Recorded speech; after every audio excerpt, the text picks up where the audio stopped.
1 मई से 15 मई तक का समय कर्क राशि के जातकों के लिए वो समय है जब आपको इसे हाथ से नहीं जाने देना चाहिए। जय माता दी दोस्तों, आप सभी का स्वागत है हमारे YouTube चैनल अमृता एस्ट्रो में। और आज की इस वीडियो में मैं बात कर रही हूँ 1 मई से 15 मई तक के ऐसे एक सुनहरे समय के बारे में जो आपको वो रिजल्ट प्राप्त करा सकता है जो अभी तक नहीं प्राप्त हुए हैं। देखिए, जब ग्रह किसी राशि में गोचर करता है तो वहां बैठकर वो जब तक के लिए वहां बैठा है तब तक वो अपने पूरे रिजल्ट देता है उस घर से जुड़े हुए, यानी कि जो रिजल्ट देने के लिए उस घर में प्रवेश हुआ है, उस राशि में प्रवेश हुआ है, उससे जुड़े रिजल्ट देता है। उसके बाद दूसरी राशि में प्रवेश करता है। तो यही अगर देखा जाए तो सूर्य जो हैं अभी उच्च के चल रहे हैं मेष राशि में। कर्क राशि के जातकों के लिए ये धन भाव के स्वामी हैं और कर्म स्थान में, जहां कर्म स्थान के ये कारक भी माने गए हैं। तो ये 1 महीने का समय उच्च अवस्था के सूर्य के रिजल्ट प्राप्त करने का है। अगर अभी तक आपको उच्च के सूर्य के रिजल्ट नहीं मिले हैं जो मैं आपको बताने वाली हूं, तो वो आपको 14 मई तक प्राप्त होने वाले हैं, क्योंकि 15 को सूर्य का राशि परिवर्तन हो जाएगा। दूसरा क्या है, दूसरा गुरु का भी राशि परिवर्तन इस दिन ही है। गुरु का भी जो अभी जो टाइम पीरियड चल रहा है ये उन रिजल्ट को फुलफिल करने का है जिन्हें देने के लिए वो वहां आए हैं। तो 15 मई के बाद की स्थितियां जो होंगी वो एकदम से चेंज हो जाएंगी, आपको उनके रिजल्ट भी बदलते हुए दिखाई देंगे। तो चलिए विस्तार से जानते हैं इन सभी चीजों के बारे में। आगे बढ़ने से पहले छोटा सा निवेदन है, चैनल पर पहली बार आए हैं, अभी तक चैनल को सब्सक्राइब नहीं किया है तो सब्सक्राइब कर लें। कुंडली दिखाना चाहते हैं तो व्हाट्सएप पे मैसेज के थ्रू आप हमसे कांटेक्ट कर सकते हैं। देखिए, कर्क राशि चंद्रमा की राशि है और इसके दूसरे भाव में सूर्य की राशि सिंह राशि पड़ती है। तो ये दूसरा भाव धन भाव होता है, आपके कुटुंब का भी होता है, आपके मुख का भी होता है। तो इसके स्वामी है सूर्य देव और आपके कर्म स्थान यानी कि आपके 10वें भाव में ये उच्च के हुए हैं, जो आपके करियर को दिखाता है, जो आपके फेम को दिखाता है, जो आपकी उन्नति को दिखाता है। यहाँ सूर्य का उच्च का होना आपके कार्य क्षेत्र पर सबसे ज्यादा इफेक्ट डालेगा। किन चीजों पर सबसे ज्यादा होगा, तो सूर्य ग्रहों के राजा कहे गए हैं, शासन प्रशासन के कारक कहे गए हैं, आपकी राजनीति के क्षेत्र से जुड़े हुए माने गए हैं, गवर्नमेंट एम्प्लॉय ऊंची पद प्रतिष्ठा के कारक कहे गए हैं। तो शासन से जुड़े हुए जो मामले हैं उनमें ये गोचर आपको बहुत अच्छे रिजल्ट दिला सकता है। अगर आपकी कोई फाइल फंसी पड़ी थी, अगर आपका कहीं प्रमोशन रुका हुआ था, आप गवर्नमेंट जॉब में हैं या फिर आपका प्रमोशन किसी भी पद पर हो, तो उसके लिए ये आपको अच्छे परिणाम दिला सकता है। क्योंकि देखिए, दूसरे भाव का स्वामी जब 10th में गया है तो धन को बढ़ाने का काम करेगा। धन कब बढ़ेगा, जब आपका प्रमोशन होगा, जब आपके धन में वृद्धि, तभी तो होगी। तो इसीलिए ये गोचर आपके लिए सामाजिक पद प्रतिष्ठा को भी बढ़ाने का है, आपकी पदोन्नति का भी है, आपके पदोन्नति के रास्ते खोलने का भी है। साथ में पिता का सुख भी आपको मिलेगा, क्योंकि पिता के कारक भी सूर्य देव हैं।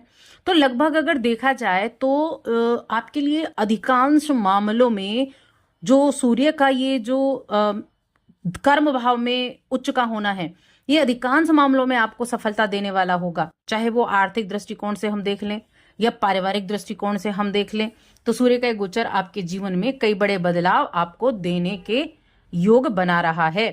और देखिए, जो भी जातक जॉब कर रहे हैं, सरकार से जुड़ा हुआ काम कर रहे हैं, सरकारी नौकरी कर रहे हैं, तो मैं कहूंगी आपके सीनियर्स हो गए, उनसे आपको समर्थन प्राप्त होगा, आपके बॉस हो गए, उनसे आपको समर्थन प्राप्त होगा, आपके पिता से भी आपको समर्थन प्राप्त होगा। और विशेष रूप से उन लोगों के लिए अच्छा है, वो लोग ध्यान से इस चीज को सुने, ये उन लोगों के लिए अच्छा है जो सरकार से संबंधित क्षेत्र, सरकार से संबंधित नौकरियां कर रहे हैं, सरकारी योजनाओं से जुड़े हुए काम कर रहे हैं, किसी ना किसी तरह से शासन प्रशासन से जुड़े हैं, उनके लिए विशेष रूप से बहुत अच्छा है। और देखिए, टाइम पीरियड अप्रैल के माह में आता है और अभी ये वही टाइम पीरियड है जब आपकी कड़ी मेहनत को पहचाना जाएगा, जब आपकी कड़ी मेहनत को आपके सीनियर्स सराहेंगे। काम पर आप ज्यादा से ज्यादा समय बिताते हुए दिखाई देंगे, यानी कॉन्फिडेंट रहेंगे, एनर्जेटिक रहेंगे और आपका परिवार भी आपके सपोर्ट में रहेगा। साथ में 10वें भाव में अगर कोई ग्रह बैठा है तो सीधी दृष्टि उसकी कहाँ जाएगी, चौथे घर पर जाएगी। चौथा घर क्या है, सुख सुविधाओं का है, लग्जरी आइटम्स का है, भौतिक सुखों का है। तो यहाँ एक जो कंडीशन है वो ये भी बनती है, जो लोग गाड़ी खरीदना चाह रहे थे ना, नया वाहन खरीदने का, नया घर खरीदने का सपना देख रहे थे, तो 14 मई तक यहाँ ये भी योग है कि आपके लिए नए घर का, नए वाहन का योग बना है। एक और यहाँ एक पॉजिटिव चीज का है कि जो देखिए आपके 11वें भाव में बृहस्पति बैठे हुए हैं और 11वें से पंचम पर दृष्टि डाल रहे हैं और 11वें से साथ में वो आपके तीसरे घर पर भी दृष्टि डाल रहे हैं। तो यहाँ चीजें जो हैं बहुत अच्छे से आपको मिलने वाली हैं। 11वां घर क्या है? आपके नेबर्स हो गए, आपके भाई बंधु हो गए, बड़े भाई, उनका सपोर्ट आपको देखने को मिलेगा, क्योंकि गुरु भी तो राशि बदलने वाले हैं, गुरु का भी तो राशि परिवर्तन हो जाएगा। तो इस जहां वो बैठे हैं उससे जुड़े हुए प्रभाव उनको देकर ही आगे घर में जाना है, आगे वाले भाव में जाना है।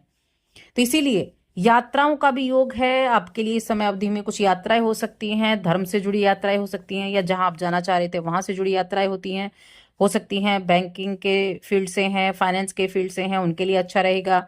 कम्युनिकेशन आपका अच्छा रहेगा और साथ में इस समय अवधि में संतान प्राप्ति का भी आपके लिए योग बनेगा। मेल संतान प्राप्ति का योग आपके लिए बनेगा। प्रेम संबंध के मामले में भी यहाँ चीजें अच्छी दिख रही हैं, तो उसके भी योग आपके लिए बनते हुए दिखाई दे रहे हैं। साथ में वैवाहिक जीवन के भी योग बन रहे हैं। अब कब तक? 14 मई तक। तो ये चीजें बहुत उत्तम तरीके से आपको रिजल्ट देने वाली, सक्षम होने वाली हैं। उसके बाद सूर्य जाएंगे 11वें में और जो बृहस्पति हैं वो जाएंगे 12वें में, तो उनकी दृष्टियां भी बदलेंगी और उनका राशि परिवर्तन होकर उनके भाव भी चेंज होंगे, तो ये सारी चीजें चेंज हो जाएंगी।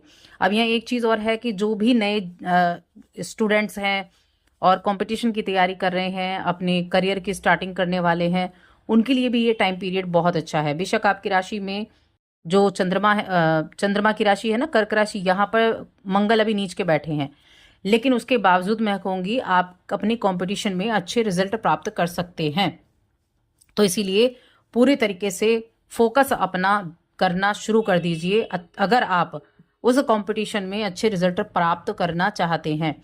हम उपाय की भी बात करेंगे कि क्या उपाय आपके लिए अच्छे रहने वाले हैं। तो देखिए, एक तो सबसे पहली चीज है अपने पिता का सम्मान करना। अपने पिता का सम्मान करें और रविवार के दिन सूर्योदय के समय आदित्य हृदय स्तोत्र इसका पाठ जरूर करें।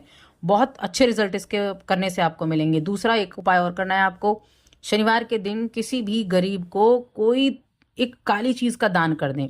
वो काली दाल भी हो सकती है, वो काले तिल भी हो सकते हैं, वो काला कपड़ा भी हो सकती है, वो काली चप्पल भी हो सकती है, काला छाता भी हो सकता है। तो इनमें से किसी भी एक चीज का दान आप जरूर करें और आपके रिजल्ट जो है ना वो आपको बहुत अच्छे से देखने को मिलेंगे। साथ ही चैनल को सब्सक्राइब कर लें और वीडियो कैसी लगी कमेंट करके बताएं।